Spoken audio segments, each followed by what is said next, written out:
નમસ્કાર વિદ્યાર્થી મિત્રો,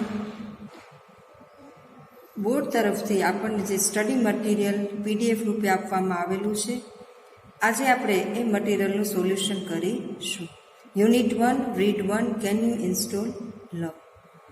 customer service representative said ... high esteem .x paragraph છે, પીડીએફમાં આપેલો છે આપણને. હવે એના ક્વેશ્ચન જોઈએ. Answer the following question exercise 1. What will automatically erase? Love will automatically erase password.x from your current operating system.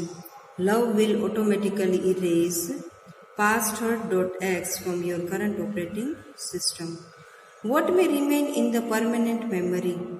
Permanent મેમરીમાં શું રહી જાય છે? તો કે પાસ્ટ હર્ટ, ભૂતકાળને જે દુઃખ થયેલું છે એ અંદર રહી જાય છે. password.x may remain in the permanent memory. Find similar words of interrupt માટેનો શબ્દ વાપરેલો છે પેરેગ્રાફમાં disrupt, અને સેક્શન માટેનો વાપરેલો છે module. Exercise 2 says the following statements are true or false. ધોરણ 12માં સેક્શન એમાં 4 માર્કમાં પૂછાય છે. અત્યારે આપણે જોઈએ આ બે વિધાનો. The system will overwrite any conflicting file and begin patching any faulty programming. કે કોન્ફિટિંગ ફાઇલ હોય એને ઓવરરાઇટ કરે છે અને ફોલ્ટી પ્રોગ્રામ હોય એને પેચિંગ કરવાનું શરૂ કરે છે સિસ્ટમ. તો કે સાચું, ટ્રુ. અહીંયા ટ્રુ લખવું જરૂરી છે, સાચા ખોટાની નિશાની ચાલે નહીં. આખું વિધાન લખવાનું રહે છે. લવ હેઝ સ્ટાર્ટેડ ઇન્સ્ટોલિંગ ઇટસેલ્ફ અનઇઝીલી. પ્રેમ છે પોતાની મેળે જ પ્રસ્થાપિત કરવાનું ચાલુ કરે છે. અનઇઝીલી, એકચ્યુઅલી ઇઝીલી આન્સર છે, માટે આ વિધાન થાય છે false. Find and write the nearest meaning. Find and write the nearest meaning. Exercise number 3. Complicated માટેનો શબ્દ ચારેયમાંથી સાચો શબ્દ છે કોમ્પ્લેક્સ. સેલ્ફ ક્રિટિક માટેનો શબ્દ છે નેગેટિવ. રિસેન્ટમેન્ટ માટેનો શબ્દ છે ડિસલાઇક. અને ગુડનેસ માટે જે શબ્દ મળે છે આપણને નિયરેસ્ટ મિનિંગ, ગુડનેસ એટલે સારપ, કાઇન્ડનેસ એ શબ્દ મળે છે. આવી રીતે જ આન્સર લખવાનો છે પરીક્ષામાં પણ. અને જે ખોટા જવાબ આપેલા હોય છે એ સાથે લખવાના રહેતા નથી. Exercise number 4. Try to express your self to improve imagination and vocabulary. પોતાની જે કંઈ બી ઇમેજિનેશન અને વોકેબ્યુલરી છે એને સુધારવાનો પ્રયત્ન કરો એમ કે છે. અભિવ્યક્ત કરતા શીખો. What is love? Love is freeware. Love છે એ આમ જોઈએ તો ખૂબ જ અમૂલ્ય છે અને આમ જોઈએ તો એની કોઈ પૈસાથી કિંમત થતી નથી. Love is freeware. Enlist the positive factors of love. પ્રેમના જે પોઝિટિવ ફેક્ટર છે અહીંયા દર્શાવો, એનું લિસ્ટ બનાવો એમ કે છે. તો પેલું થઈ શકે, આપણે ઘણા બધા લખી જોયા છે. Two install love, The first step is to open the heart.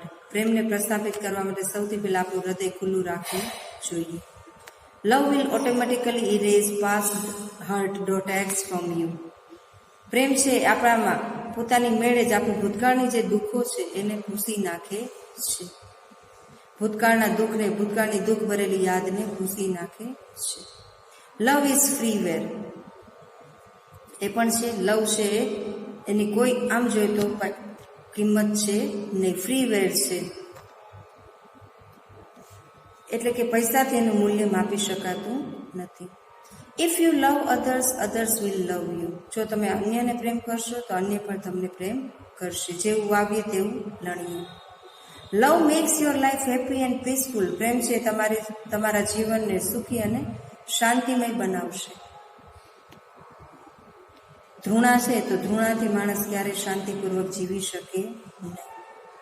Love ડેવલપ્સ positive thinking in અસ. પ્રેમ છે આપણામાં હકારાત્મક વિચારોને વિકાસ કરે છે. તો ઘણા બધા આવા પાસાઓ આપણે લખી શકીએ છીએ. ત્રીજો question. Write any 5 points in which your emotional state relieve. એવા કોઈ 5 તમારું ભાવનાત્મક પાસું રજૂ કરતા હોય, વ્યક્ત કરે તેવા 5 મુદ્દાઓ લખવા જણાવો. તમે જાતે લખી શકો છો. Read 2. Sunrise on the Kanchenjunga. એ કવિતાનો આપણે અભ્યાસ કરેલો છે. અહીંયા એનો સ્ટાન્ઝા પણ આપેલો છે, ધ વેપર્સ રાઇઝ ... કરીને હેવન્સ ગ્રીટિંગ. હવે એ સ્ટાન્ઝાના આધારે નીચે પ્રશ્ન પૂછેલા હતા આપણને, આપણે એનો જવાબ લખીએ છીએ અને સોલ્વ પણ કરીએ છીએ. Read the stanza and answer the following question. Where is the snow? The snow is upon the summits hovering. શિખરો પર, સદીઓથી જે શિખરો છવાયેલા છે ત્યાં બરફ છે એમ કે છે. Who is the Himalayas queen? Describe her. Kanchenjunga is the Himalayas queen. Kanchenjunga is the Himalayas queen. એનું વર્ણન કરો. ડિસ્ક્રાઇબનો મિનિંગ થાય છે વર્ણન કરો. તો she is calm and sharing, તે શાંત અને ગંભીર છે. હર રોબ્સ આર વ્હાઇટ, તેના વસ્ત્રો સફેદ છે અથવા સફેદ રંગના છે, white colours. She has bath in golden light, સોનેરી પ્રકાશમાં તેણી સ્નાન કરેલી છે. આવું વર્ણન આપણે લખી શકીએ છીએ.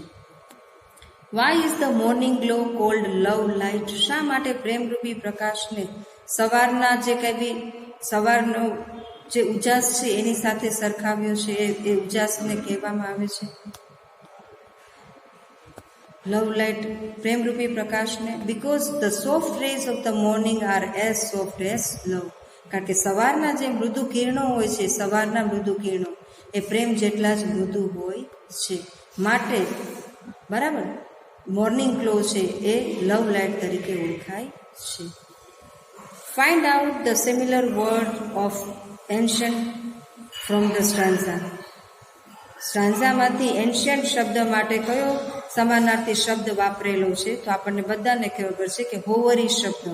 પણ એને લખવાનો કેવી રીતે? The similar word of ancient is hoary. The similar word of ancient is હોવરી.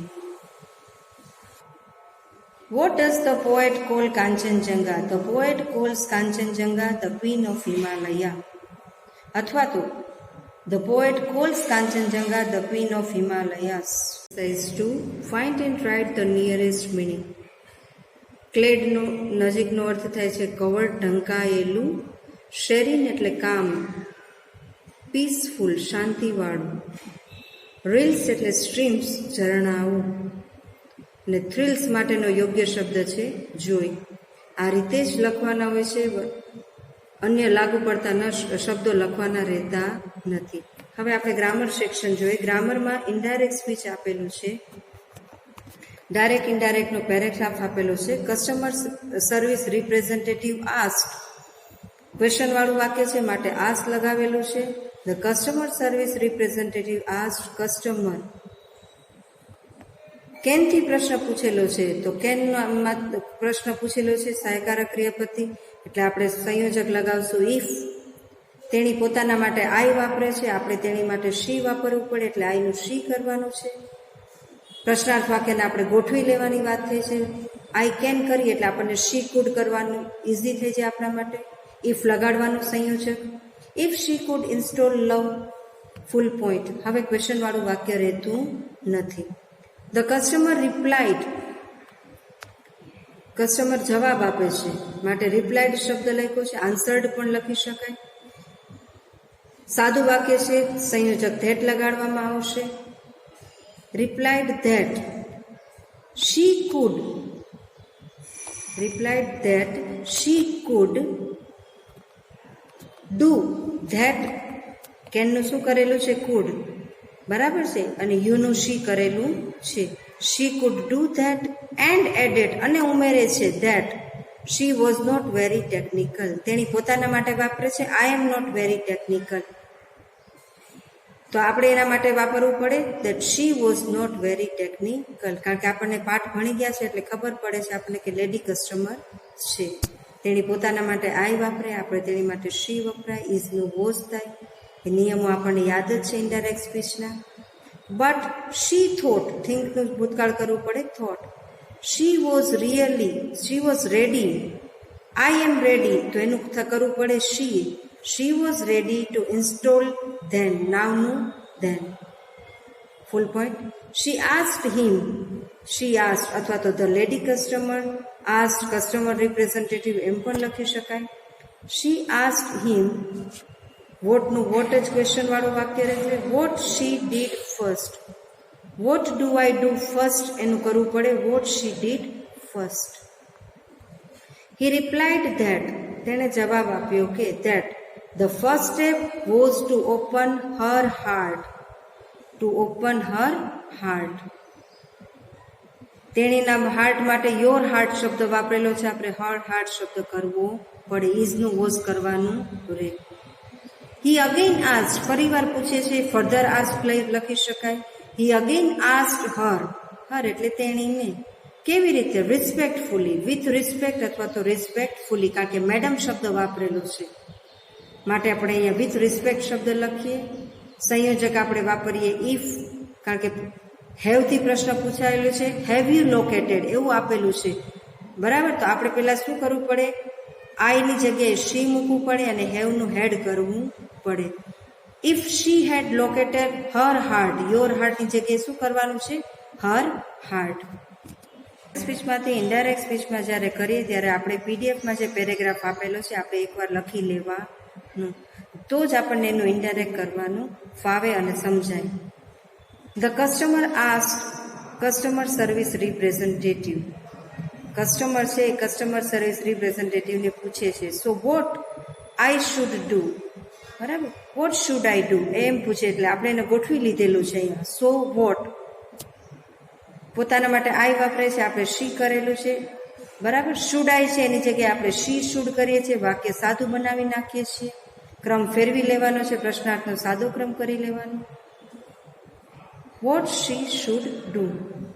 He asked her if she could find the self directory called self acceptance.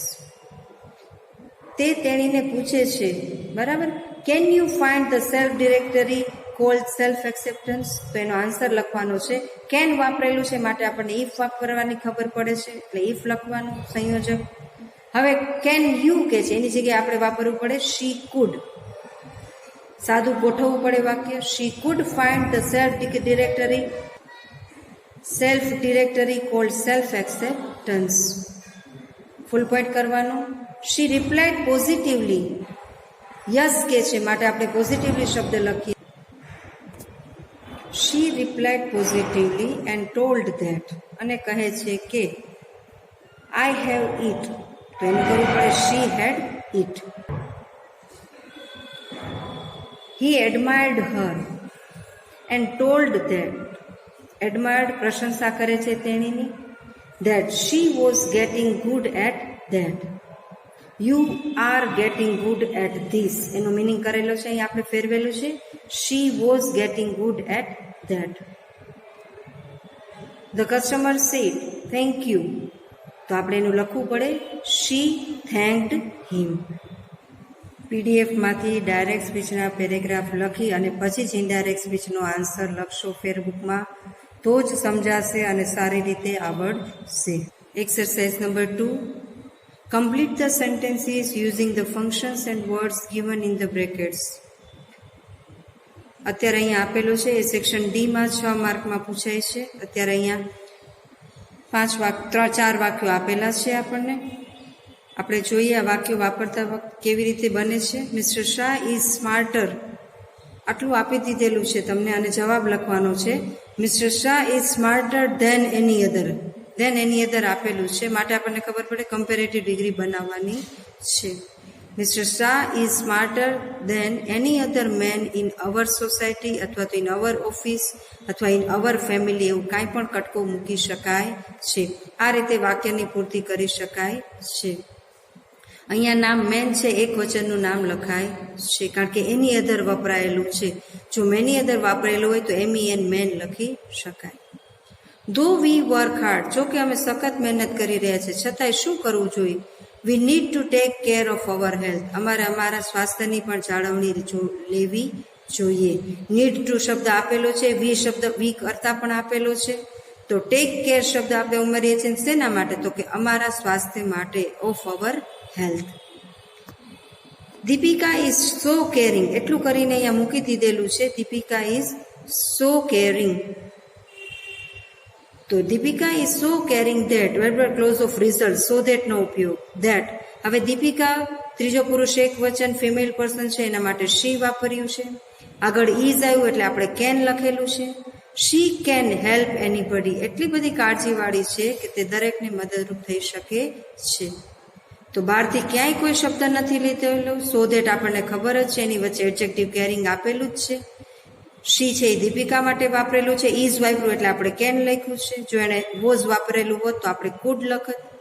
અને શબ્દ મૂકેલી છે એના સ્વભાવ પ્રમાણે આપણે help anybody, that she can help anybody. Either Kavita એમ કરીને ઓલ્ટરનેટિવ ચોઇસ માટેનો શબ્દ આપેલો છે, તમને એટલું મૂકેલું છે. વૈકલ્પિક પસંદગી લખવું. આઈધર કવિતા ઓર સવિતા, કર્તાની સરખામણી કરેલી છે, ક્રિયાની નથી, અહીંયા તો કર્તા લખીએ. Either Kavita or Savita will sing a song, કાં તો કવિતા અથવા સવિતા ગીત ગાશે. આ રીતે કમ્પ્લીટ ધ સેન્ટેન્સ પૂછાઈ શકે છે. તમારે હમણાં 25 માર્કની પરીક્ષા બોર્ડ તરફથી લેવાની છે. એમાં exercise 3, select the most appropriate language functions from the given sentences. આપેલા જે શબ્દો છે એમાંથી યોગ્ય લેંગ્વેજ ફંક્શન પસંદ કરીને લખવાનું છે. તો લેંગ્વેજ ફંક્શન તમને તરત જ ઓળખાઈ જવું જોઈએ. વુડ રાધર આપેલું છે, બીજા વાક્યમાં હાર્ડર છે અને ત્રીજામાં ઇન્સ્પાઇટ ઓફ છે. આપણને વાક્યમાં જો ફંક્શન ઓળખાઈ જાય તો આપણો આન્સર લખવો સહેલો બની જાય છે. અહીંયા બ્રેકેટ આપેલો નથી, બરાબર છે, કારણ કે બ્રેકેટ પીડીએફમાં તમને આપેલો છે. અહીંયા સીધો જ આન્સર બતાવેલો છે. વુડ રાધર છે પ્રેફરન્સ બતાવે છે. હાર્ડર શબ્દ છે શોઈંગ કમ્પેરિઝન બતાવે છે, હાર્ડને ઈઆર લાગેલો પ્રત્યય છે. અને ઇન્સ્પાઇટ ઓફ શબ્દ છે એ શોઈંગ કોન્ટ્રાસ્ટ બતાવે છે. I would rather work more for the grammar part in this unit.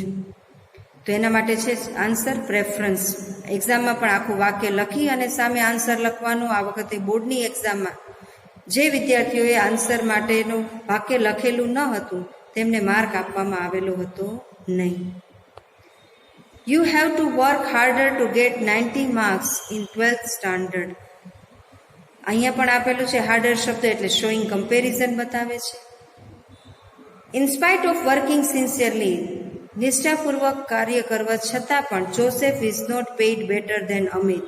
જોસેફને Amit કરતાં વધારે મહેનતાણું આપવામાં આવ્યું નહીં.